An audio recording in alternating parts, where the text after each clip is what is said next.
Okay, let's get started. I just pushed my last commit to the repository. Okay, let me introduce this workshop for those of you who are here for the first time. This is a React workshop series, and my name is Mehran Hatami, a JavaScript developer with around 13 years of experience. And the structure of this session is like, we have two different parts. The first half of the session is like me going through the notes that I have taken, and the second half revolves around live coding. And so prior to the session, I usually make, some notes and prepare for the live coding as well.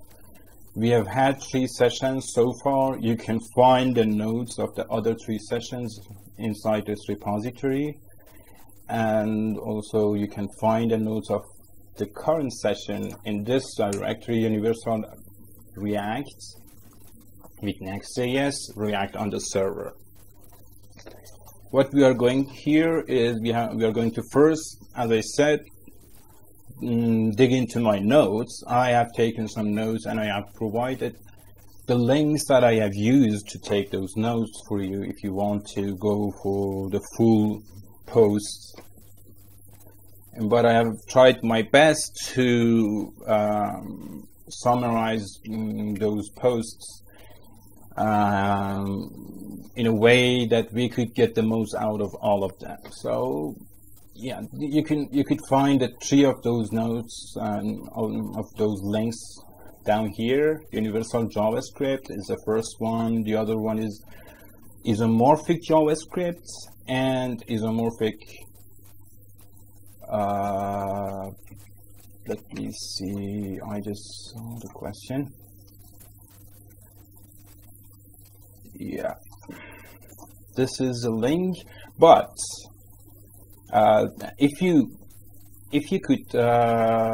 want to, this is a README of the home directory, the directory of this session. But if you look through the list of files that we have here, I usually have this with the file names are like this, O1, which means this is the first node that we have to cover. The point here is, when we talk about universal JavaScript, it's really vague, and sometimes it doesn't make sense when we compare that with another term called isomorphic JavaScript. I thought it would be interesting to cover this difference, and I'm going to be trying to clarify this difference and sort of use it later in the live coding part to actually achieve something.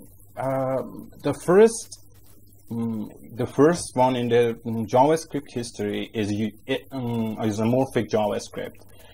Ever since Airbnb developers popularized the term isomorphic JavaScript, people have been confused about what exactly it means to have an isomorphic JavaScript application. And we have another one, Michael Jackson, which is a React developer, one of the well-known React developers in the React community, suggested that the universal JavaScript is the better term, some kind of replacement for isomorphic JavaScript. So, but there are 2 different options, 2 different mindsets when it comes to this comparison, universal versus isomorphic. One approach is that isomorphic JavaScript and universal JavaScript are actually the same, but and then if they are the same, universal JavaScript makes more sense. But the other approach says isomorphic and universal JavaScript are 2 different things. And what I'm going to do, I'm going to dig into both of these approaches, because I believe with learning more about this difference, we are going to be prepared for the second half of this session. Universal sorry, the link is not, this is,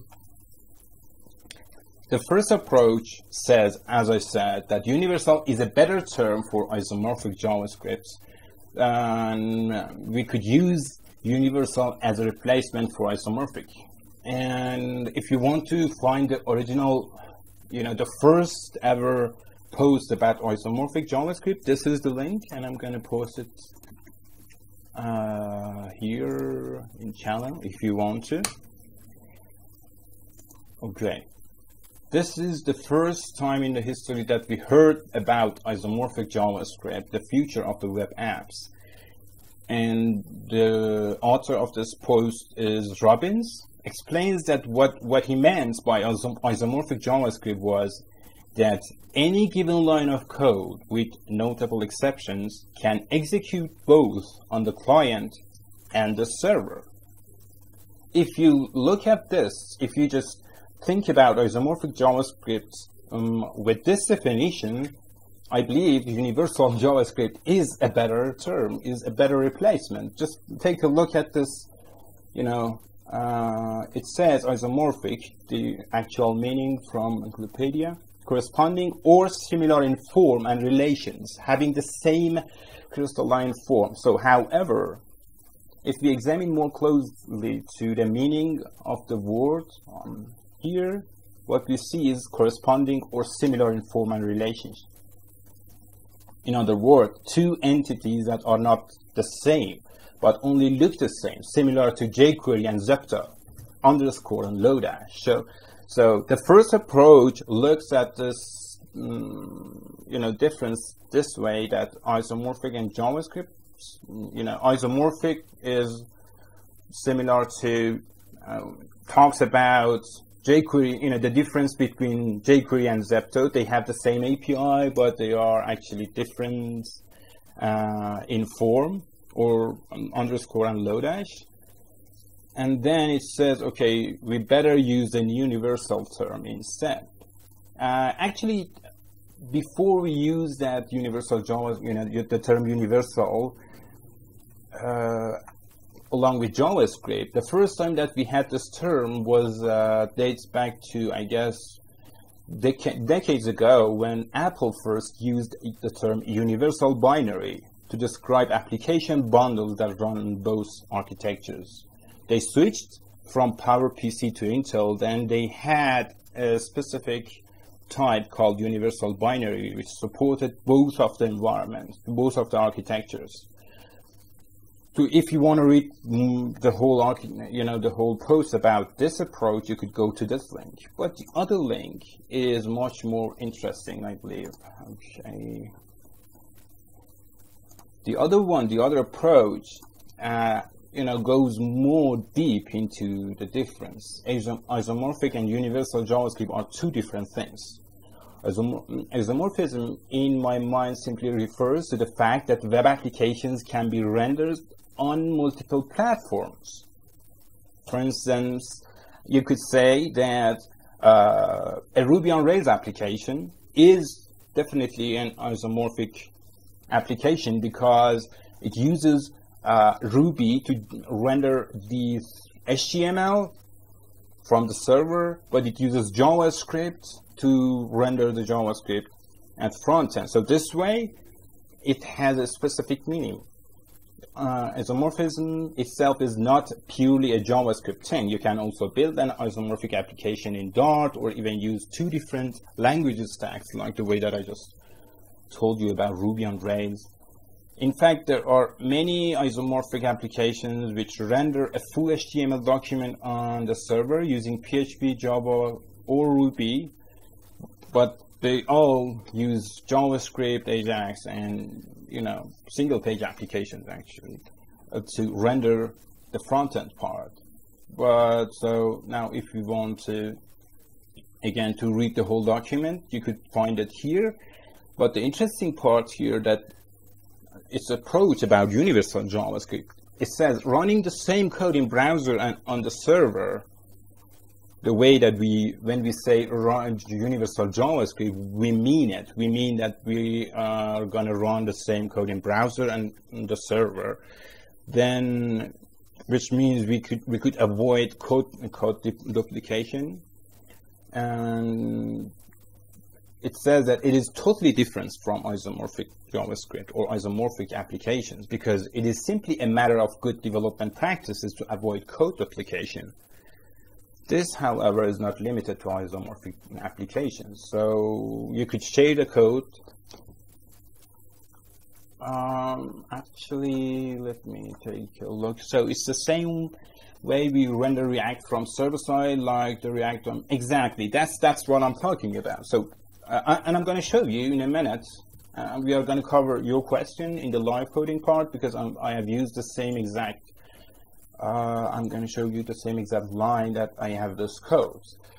The point about this is we have here right now we have JavaScript on the server and JavaScript in the client.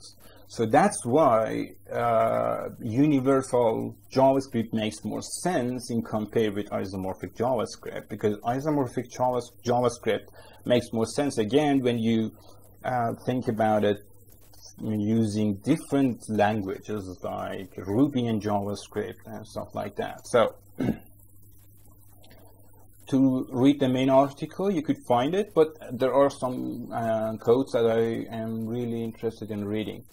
A utility library such as Lodash is universal. Exactly, it is universal, but it is not isomorphic, because you could use the Lodash in Node.js and in your browser and it works the same. Sharing code between environments does not give you an isomorphic application. What we are referring to with universal JavaScript is simply the fact that it is JavaScript code which is environment agnostic. It can run anywhere. In fact, most JavaScript code will run fine on any JavaScript platforms, but there are some exceptions that we are going to see. So the link is here if you want to read more about this difference. But now we have covered the two different mindsets. The first one was that, okay, why don't we use universal JavaScript instead of the term isomorphic JavaScript? And the second one is that, and I'm going to let you decide which approach makes more sense to you. But the main point here is that now that we know what it means when we say universal JavaScript, then we know what it means when we say universal React or when universal JavaScript application, because this session is about universal JavaScript and not isomorphic JavaScript. So let's go for this part. Now, from this part, we are getting more and more close to the live coding section. Next.js is a new framework based on React, Babel, Webpack, and all of it. It allows you to set up your React application much easier in compare with when you don't have it. This is a weblog of Next.js, and this is the GitHub repository, and it has a really good documentation as well. So, okay, to understand how Next.js works and why it is awesome, before we cover Next.js itself, what I'm going to do, I'm going to have a quick look into React Starter Kit, because it's going to help us to see how we can set up a universal JavaScript application using React, but without Next.js. So this is the part that we will have to go through the code. If you have access to the repository, if you have already cloned the repository, you could find the folder inside that repository here in apps directory. Okay, let me pause. Can you read actually, what you see in my screen, or do you want me to, increase the fonts? Great, so no need to change the fonts. Okay, great. So here, the apps folder that you see here, you could see there are different directories. here, one of which is user management app. I have used React Starter Kit to set up this React application, and it is actually based on React and Redux, but we are not gonna, dig more into the Redux part at this session. We have had a couple of sessions about Redux before, but this session is about the universal part of this application. So, okay, let me first open the link. This is React Starter Kit. Whenever I want to set up a real-world React application, I use this boilerplate. So, and I really like the structure of it, and the way that it is being maintained, I believe is awesome. It has different feature branches that you could find here. For instance, for me, that I usually use Redux, I use this branch instead of the others. But let's just go through this and see how we could use this and what we have to do to set up a React application, universal React application, using this approach, the approach that React Starter Kit has used, which I really like it, and I still use that. But to be honest, I believe Next.js is awesome because it offers a much more effective way. Let's go through that. So before we do that, I'm going to just take a quick look into my notes. Okay, these are the steps that we have to take. First, we need to set up all the required dependencies for React applications, like React, Express, and its middlewares. We have usually more than 5 or 6 middlewares for a JavaScript/Node.js application. We usually use a promise library like Bluebird or Q, polyfills like FastClick, or the history object, because we usually use the history object to get this npm package to be able to get the most out of history API, HTML5 history API. And okay, this was the first step. Let's see where we can find these stuff. If you open the React Starter Kit in package.json, you can see almost all of it. In the packages, there are a ton of dependencies, like, this one is Express and Bluebird, and other dependencies here, like React, Redux. Let's get back to here.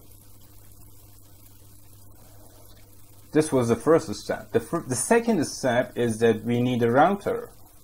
Okay, the router, the original router that I used to use was React router, which is still a popular router, but the new router that I believe is much more synced with what I have in mind in terms of universal applications is universal router, which and its author is exactly the same author of React Starter Kit.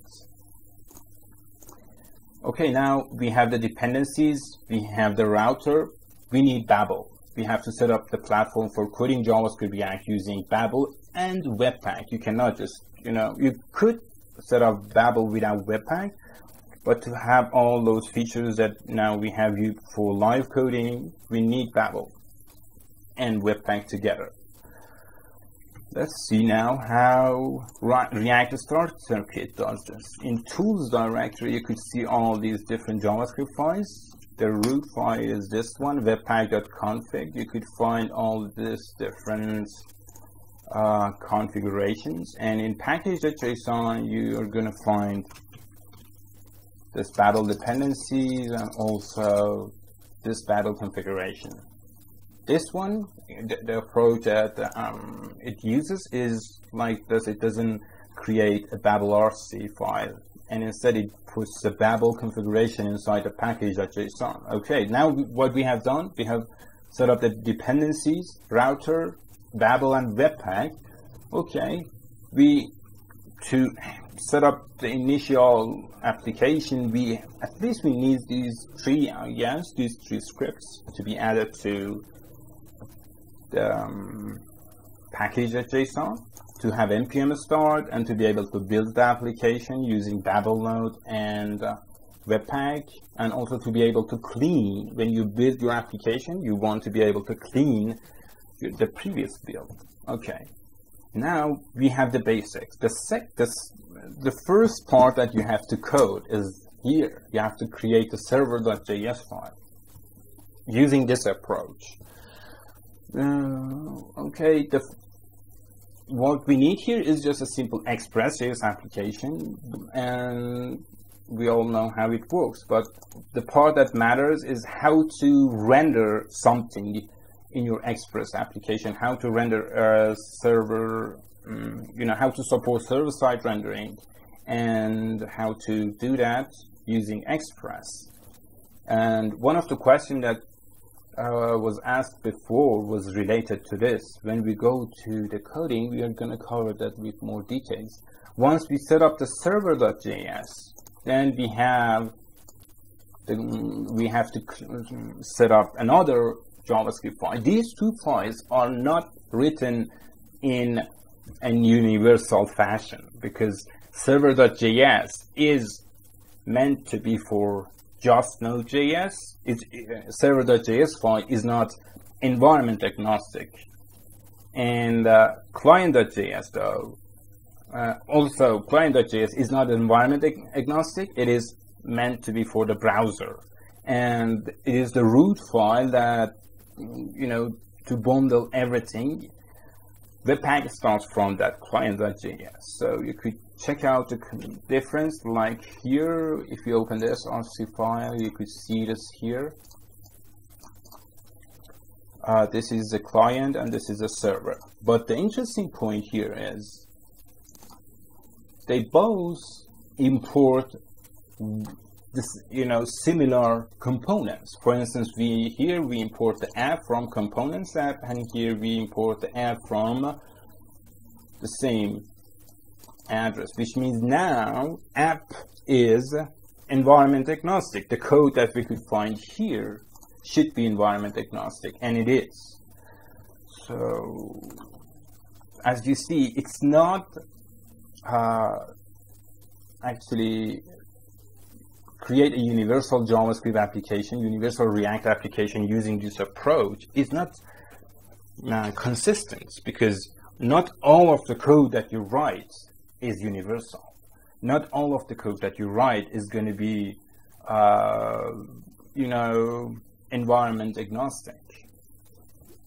So, but at least you need one client.js and server.js in your code. So far, we had to take all these steps, and at the end there is this part that we import the app, which is we usually name the root layout of the whole application as app, and we render that in the client.js like this, react-dom.render, and react-dom.render to string is exactly the same that one of the questions that we had before. But there is one quick difference that I'm going to show you.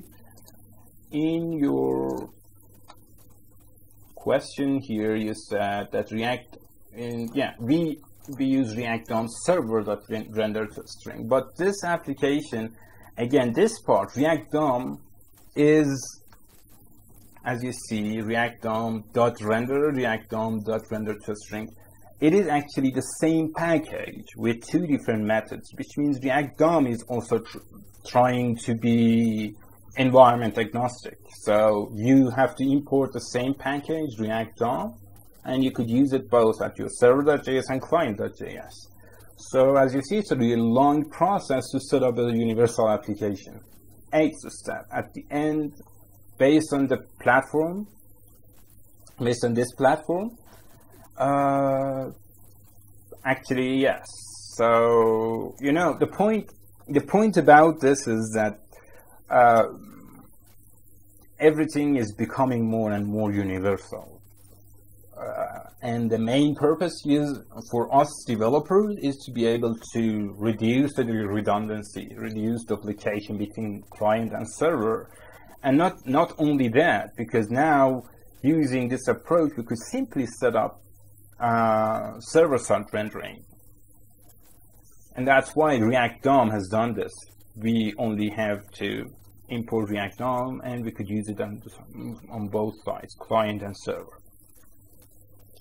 So at the end, all we have to do is just to run npm start, and to build the application, we could just do npm run build. And to run the application in production is cd build and npm start. Because it creates a build directory. Inside that, the package.json has a script called start, and if you call that, your application is going to be started in production. Okay, as you see, we have to take 8 steps to set up a universal application, universal React application. Let's see how Next.js works. Okay, what I'm going to do here, I'm going to just close everything. And this is where we have to start coding. Okay, this is the terminal. Great.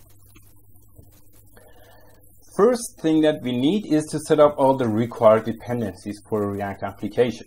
But it's not that hard to do that using Next.js. All the dependencies that we need are just these 3 dependencies: Next, React, and React DOM. So let's try that. The first thing is that this one is just as a variable name. Okay, let me see where am I. Okay, I'm in the right place. And the second is I'm going to go to the apps directory. So I'm going to create a directory with that name. And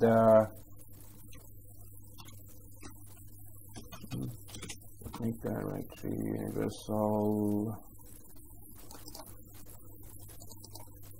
I'll change one part. cd universal live. Okay, now we are here, and npm init. I'm not going to do anything. I just want to create the package.json. Okay, that's all we have to do to take the first step using Next.js. To install the required dependencies, npm install next react DOM. And it shouldn't take that long, actually. Okay, let them continue. Now, what we have to do here is just to add these scripts to the package.json. Let's go here.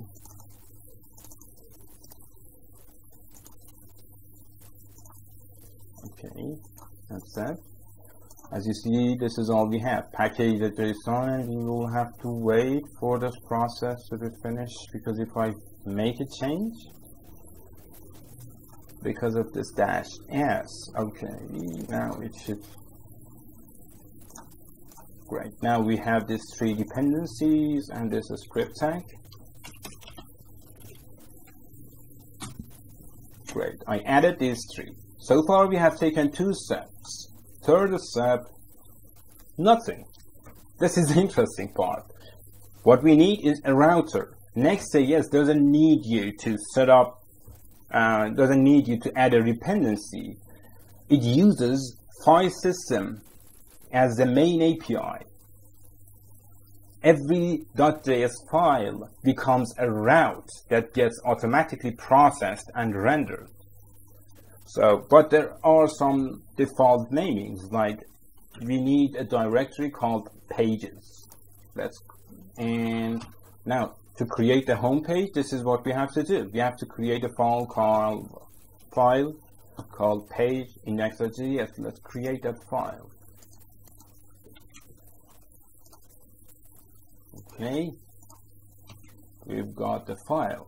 Now let's just export them. Here we go. It's just welcome to Next.js, nothing else.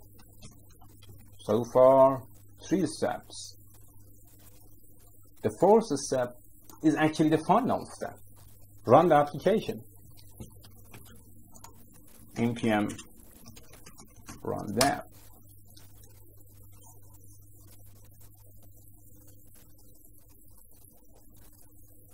Great. Now let's try this. Localhost 3000. Here we go. The point here is we don't have any server.js or a client.js. We only have one index.js, which is totally consistent in terms of being universal. It is totally environment agnostic. Yeah, it is definitely cool, and I really like it. So let's just do more. Let's just create more cool stuff using this. Okay. Let's see what we have so far. Automatic transpilation and bundling. We didn't have to use we didn't have to add Babel. We didn't have to add Webpack. It has hot code reloading, not just live reloading. Hot code reloading, server rendering, and indexing of pages directories. And it also allows us to do this. For instance, let's just create a directory called static. If you add anything inside this directory as static, it's going to be automatically mapped. It's going to be automatically exposed. Let's just create a test.js file or a JavaScript file. Let's say something which is not in your, or it might be CSS. Anyway, select main.js. Now, if I just add a console.log here, exactly. So when using Express.js to achieve this, let's see what we have to do. Here in user management app, we have a server.js, which is actually an Express.js application. What we usually do here, express.static. What we do, we create a directory called public, and we expose that directory to the outside world. And whatever we put inside that directory, it would be public. And it is automatically the case here. We don't have to do anything. All we have to do is just to create a directory called static. But it's not going to be exposed as the root directory. So here you still need this static / main.js. Here we go, console.log. So whatever you put there, your assets, your JavaScript files, your CSS files, whatever you put there, it's going to be exposed like here. Okay, let's see what are the others. Automatic code splitting. Every import you declare gets bundled and served with each page, which means pages never load unnecessary code. That's a really awesome feature, because using React Starter Kit has this feature now using this new router, universal router. But using the old one, to set up this feature, we had to go through a really painful process. But now it allows us to have different JavaScript bundles for different pages. This Next.js application, Next.js library also allows us, it offers us the same feature. If you have different routes, you are going to have different bundles for every page without unnecessary codes. It has built-in CSS support, CSS in JS if you want.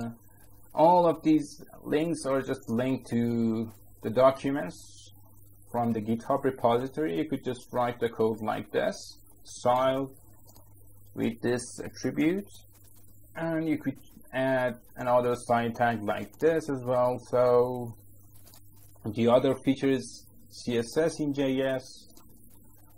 I'm not actually a fan of all of these features, but they are here. We can use them if we want to. Populating. These are all the, and it's not, it's a really long list. If you want to, you could go through that list by yourself, because we are here to, it's not a Next.js tutorial. We want to just cover the most important part, the part that we need. Okay, as you see the point here, we expose a built-in component for appending elements to the head of the page. So this is really interesting, because to achieve this goal using the old, for instance, React router, we have to go through a really painful process. We have to use components like helmet.js just to be able to have different meta tags in different pages. But now, using Next.js, you could simply achieve what you want. You could have different, again, which is a really awesome thing for search engine optimization, for SEO. It matters to have different meta tags in different routes. Okay, let's get back to my notes. Okay, I guess we covered almost all, and there are others. You could go through the list by yourself, but the part that I guess you are gonna like is the next part of my notes. Next.js routing. Let's do that. Let's actually use File System API as a means to create routes instead of React router or universal router. What I'm going to do, I'm going to add a new page called About page. What I have to do is just to copy this code. Before I do that, I want to create this. We usually have a folder called components, and inside that I usually add my components. So this is a file name, copy. Okay, directory here. I'm gonna add a new one, because I just want you to see that even if you have this up and running, you could add new files and components. Okay, universal React live, new file, about, yes, this is the code. It's not a big deal, it's just a simple code without any style. Okay, now we have our about page components. Let's use that component inside our routes. So the route actually is just this file. So here we need one single file, about.js. Whatever you put inside this pages directory, it's going to end up being in route. Okay, about. Let me just copy the code from here.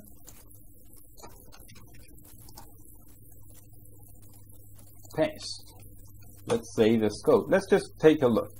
What it does, it imports about page from the components that we just created and puts it inside just a div container, and that's it. Let's save this, and before doing anything else, let's try this new route in the browser.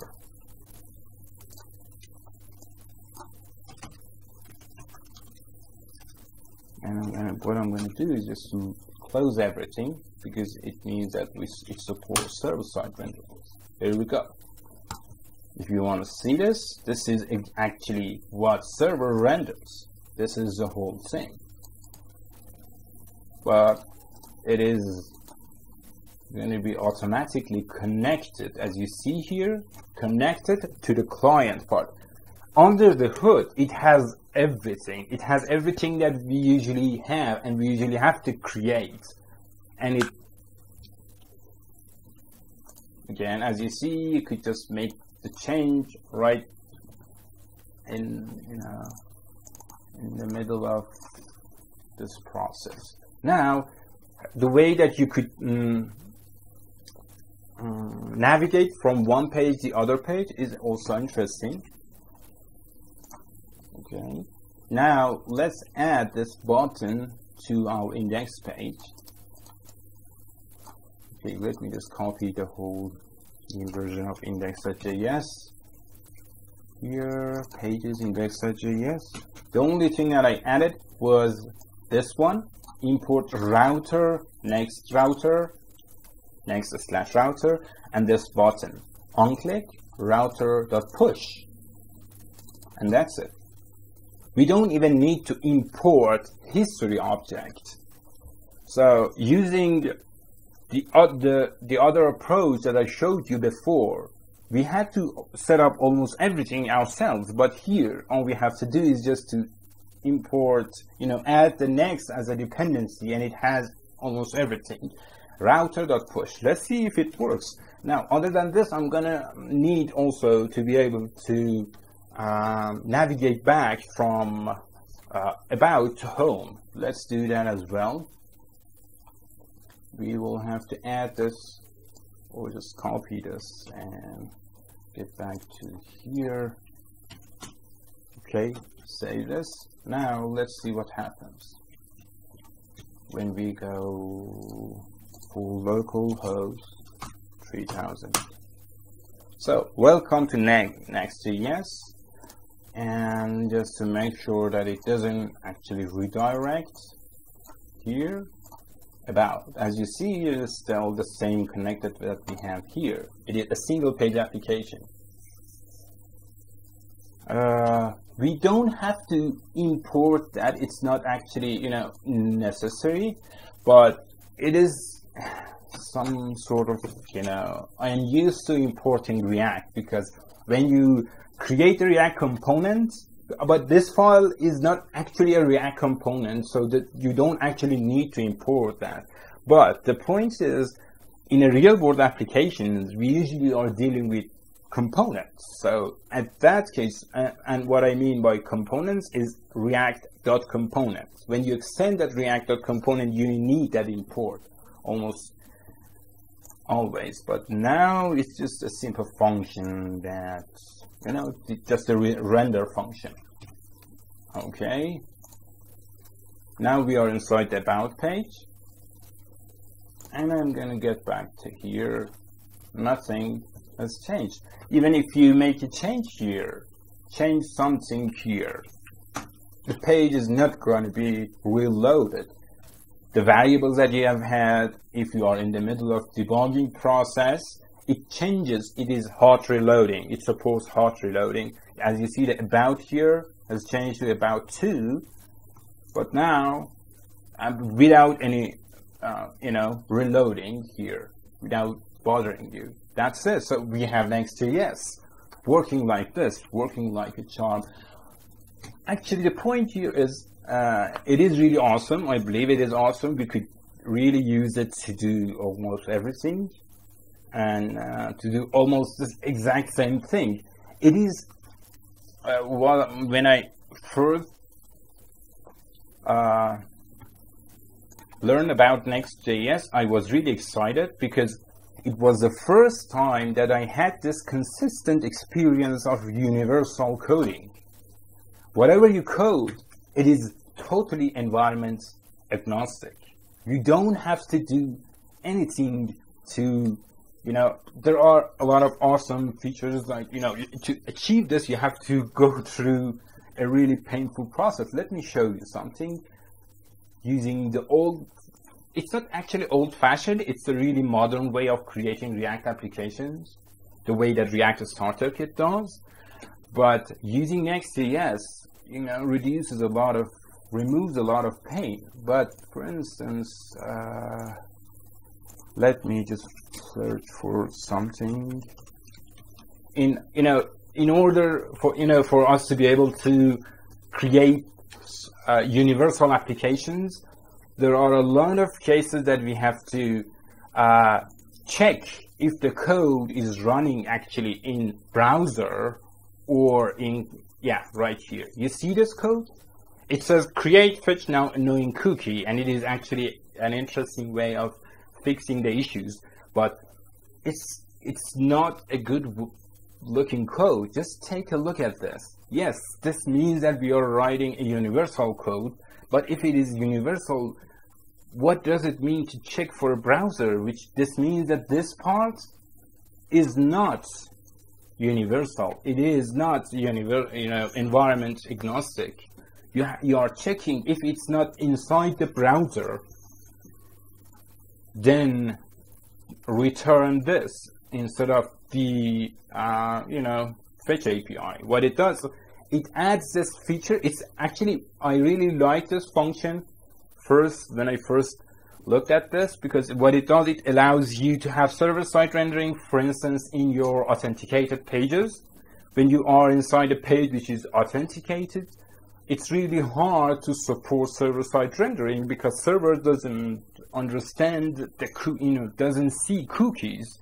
It is the browser that has access to your cookies, and your API could authenticate the request coming from your browser, but not the request coming from your server. And that's exactly what it does. This function creates that fetch function, which works the same as browser. It receives the cookies from the requests and creates a fetch function which adds all the cookies to that fetch. So, okay, I digress here.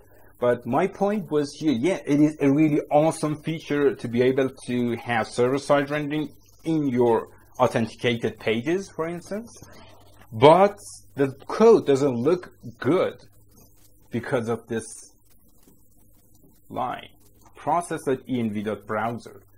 And as you go on, it happens a lot. And I'm using React Starter Kit right now in one of my other projects.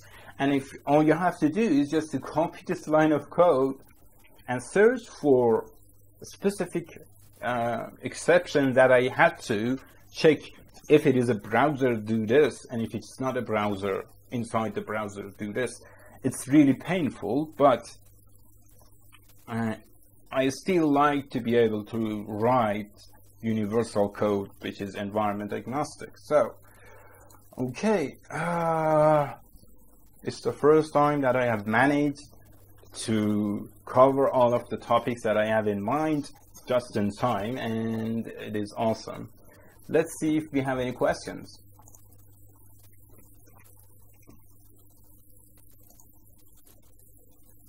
Guys, okay, any questions?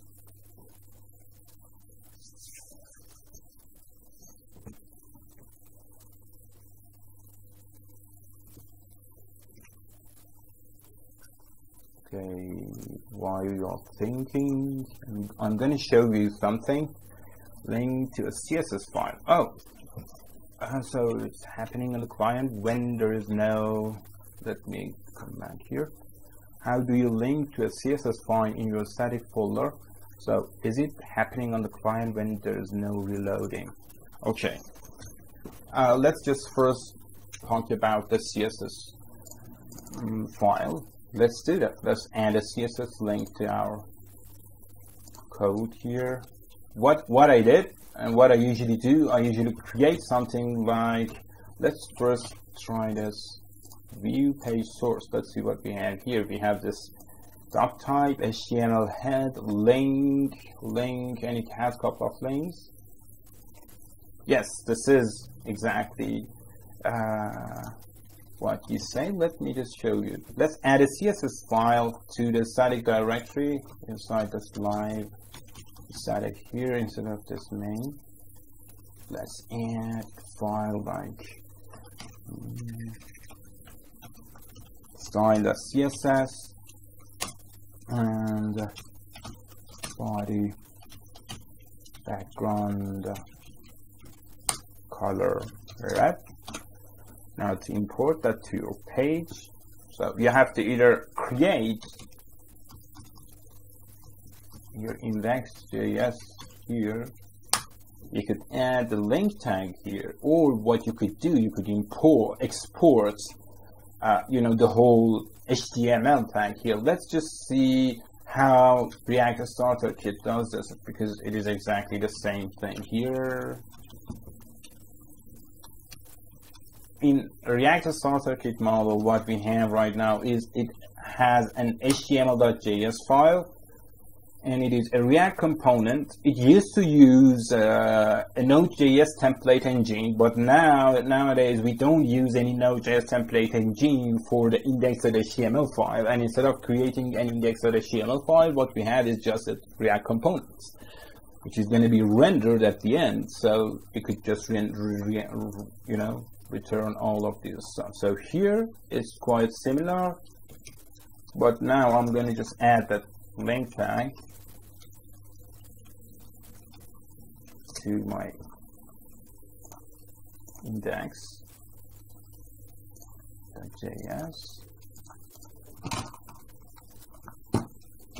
Just add the link tag here, and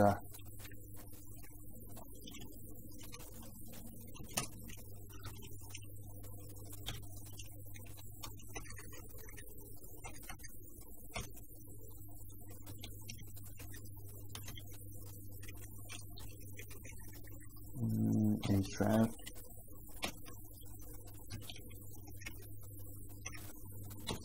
/static/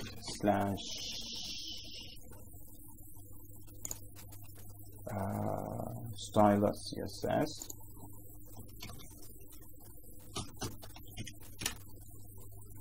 It has a default template, and this is going to be rendered inside that template. So if I reload this page, let's check it. As you see, it has this body tag opened here, and it has this, you see this div tag with ID next. It is the root container of your page, and whatever you return in your index, it's going to end up here. And I have this app container here, and this link tag, which has this. So let me add this.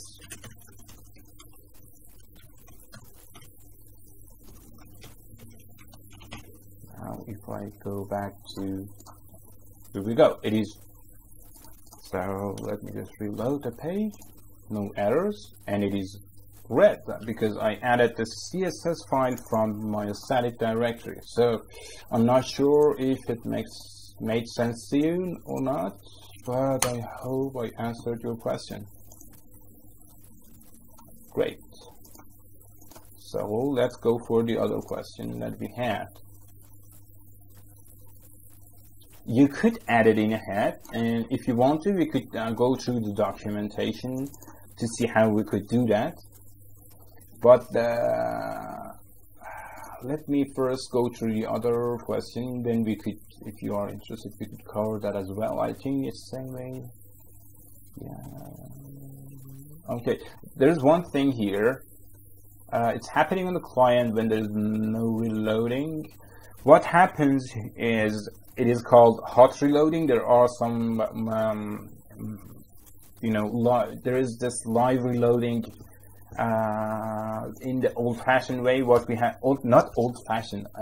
I'm getting used to it. It's not old-fashioned actually. Starter Kit is a really modern way of creating universal applications. But using this approach, what we have to do is to implement live reloading using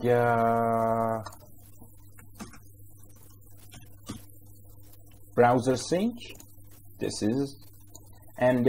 What you have to do also is to add a Redux middleware. If you are using, for instance, Redux here in your store, you could see that it checks for a middleware, here in this module.hot. For instance, if you are using Redux, this part allows you to replace your reducers without reloading the page. So what is going on? It's not actually what you see here. It's not actually the same in production. It is just a feature for us during the development process to have a much easier development process. But in production, it's not going to happen. So, but if you mean how server.js or how the code that we run is is environment agnostic, and how it is connected from server to the client. It's not the parts of this hot reloading. Okay, you were talking about hot reloading. Here I thought you might want to know about the way that React works, actually, the way that when you have server-side rendering, clients, if you load the React in client, it's gonna load render the client again and checks if there is any difference between server and client, and then this connected thing happens here.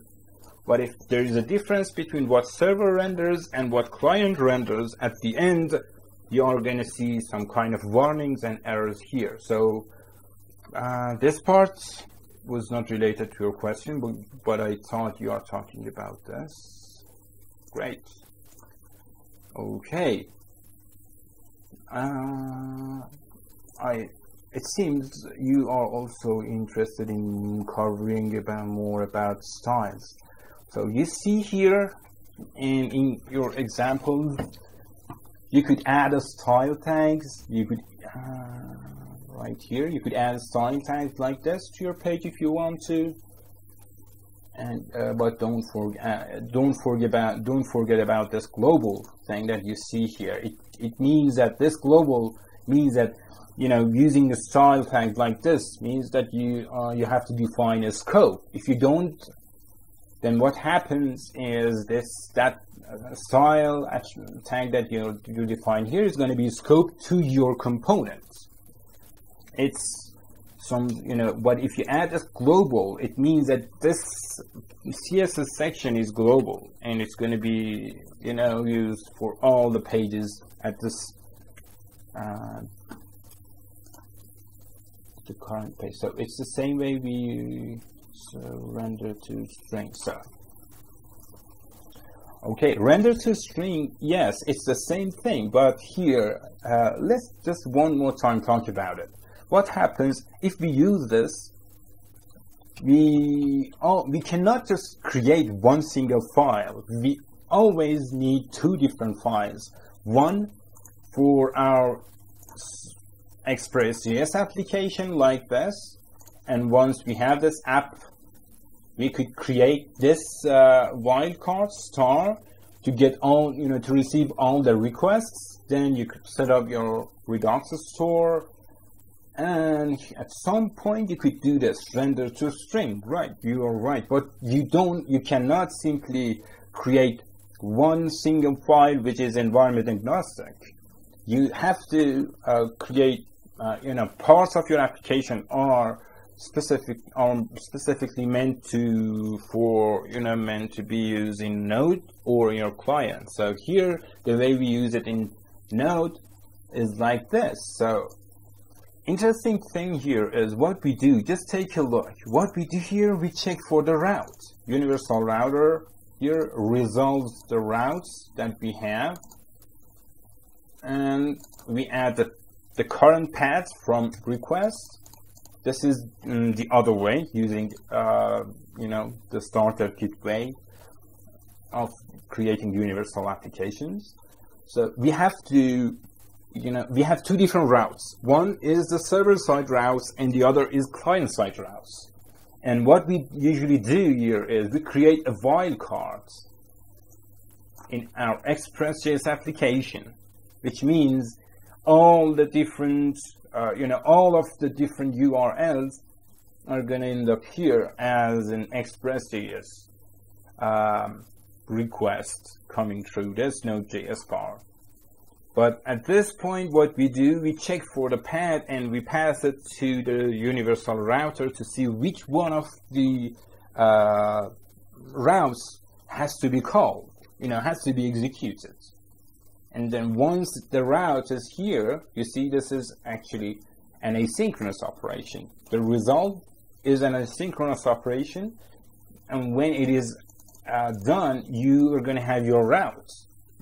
Then at this point, you know where to redirect and which component you should render. That's why now we could render the component that we want to. We have the app as our container. We have to pass the context to that. And now the route object using universal route, the model is like this. We have to always return the dot component. If you are interested in this, you could see, take a look at this.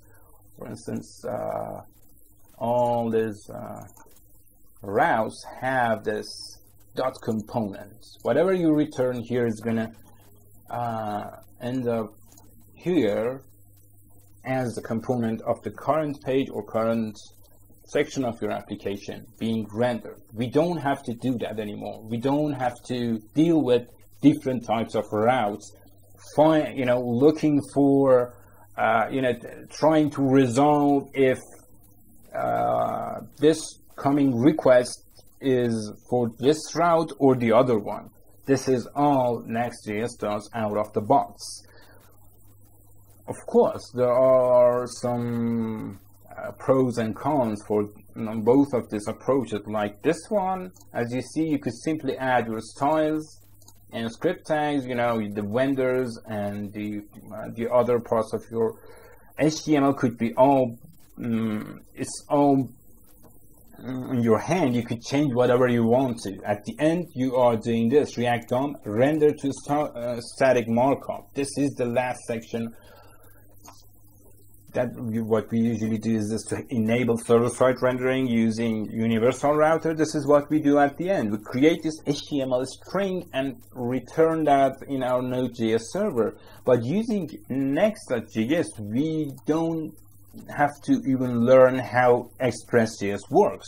You don't have to know what it means to set up a Node.js application. All you have to know is you have something called, a directory called pages, and inside that, if you add an index.js, that index.js is going to be your home page. Does it make sense? Okay. Awesome. Great.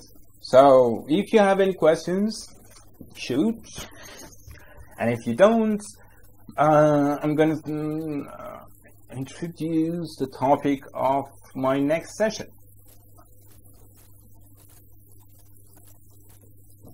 Okay, while you're thinking, awesome. Let me just go to this workshops.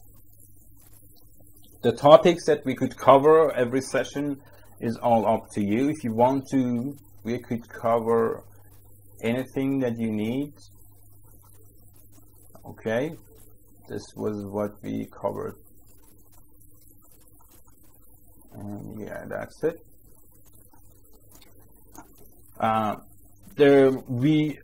What we have had is, I guess we have had two sessions about Redux. Now there is a really awesome Redux middleware called Redux Saga, which is using function generators, which is another awesome feature of ES6 or ES 2015.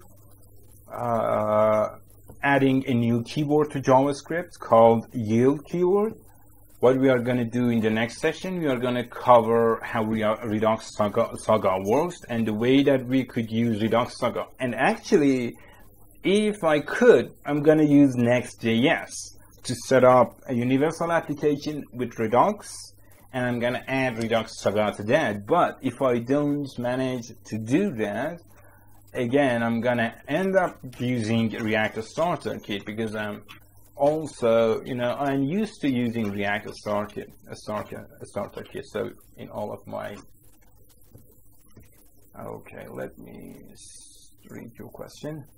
Are generators better than async await for API calls? So the point about generators is using function generators actually allows us to take advantage of a great feature, which is not just async await. Async await is something that we were missing for a really long time.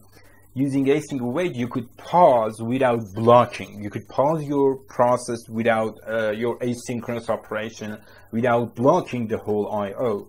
But function generators, yes, function generators offer the same feature as well, but it's not only that. It has a lot of other great features.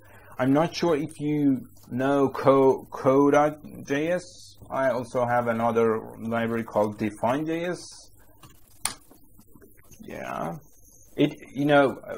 when I created this library, there was no async await.